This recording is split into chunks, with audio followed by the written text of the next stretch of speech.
l'esprit du dormeur. Certaines nuits, le sommeil étant trop lourd à supporter, mon esprit volatile, déçu par une journée sans sourire, sans soupir ou sans suite, aspire à s'évader de mon corps assoupi. J'observe donc cet homme, couché sur le dos, qui ne se doute pas que je l'épie. Il a la confiance naïve de l'enfant qui attend on ne sait quoi, on ne sait qui. Il dort, simplement.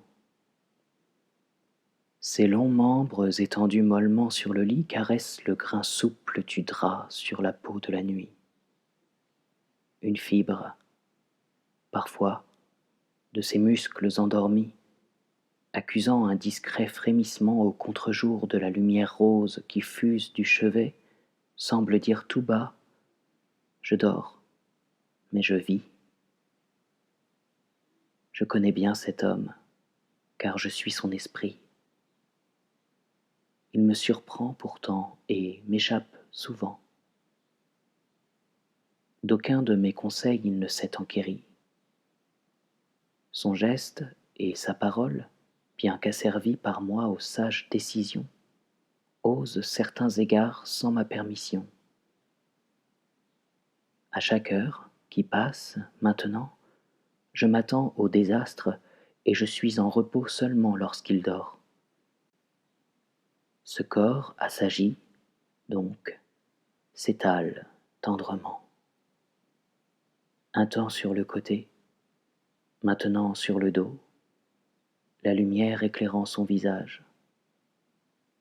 Puis son bras s'envolant en un large virage continue le passage sur l'autre côté. Il a plié sa jambe pour aider le tournant et la replace ensuite dans un étirement. Sa main atterrit en souplesse afin que nul ne blesse. De sa bouche, entr'ouverte, un soupir s'arrache qui vient innocemment taquiner sa moustache. C'est l'heure où chaque nuit je surprends, complice du silence, son rêve lorsqu'il vient. Toute une vie, ses désirs, ses amours, et même la fin du monde en l'instant de quelques secondes. La commissure des lèvres, allant vers les oreilles, vient souligner les joues de pommettes radieuses. Il esquisse un sourire. La commissure des lèvres, rapprochant du milieu la pulpeuse muqueuse, vient maintenant lui faire une moue sympathique. Il esquisse un baiser.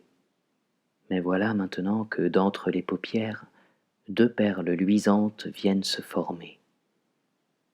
L'une enjambe le pont que forme le nez et vient rencontrer l'autre qui l'attendait. Toutes deux, renforcées d'une tendre amitié, s'en vont suivre ensemble un même projet. Aller de l'œil à la joue, puis de la joue à la tempe, et là, en hésitant encore, comme s'il fallait craindre de le regretter, elle plonge enfin pour aller s'écraser, se fondre et se perdre dans la profondeur du drap bleu. Mais il est tard, et ce trop court sommeil va bientôt s'achever. Il va falloir rentrer, afin de s'assurer un correct réveil et une saine journée. Je jette un dernier regard sur mon corps désigné qui, cette nuit encore, aura rêvé. Mais il s'étire et bâille. Rentre vite en toi-même avant qu'il ne s'éveille, ou il te perdrait à tout jamais.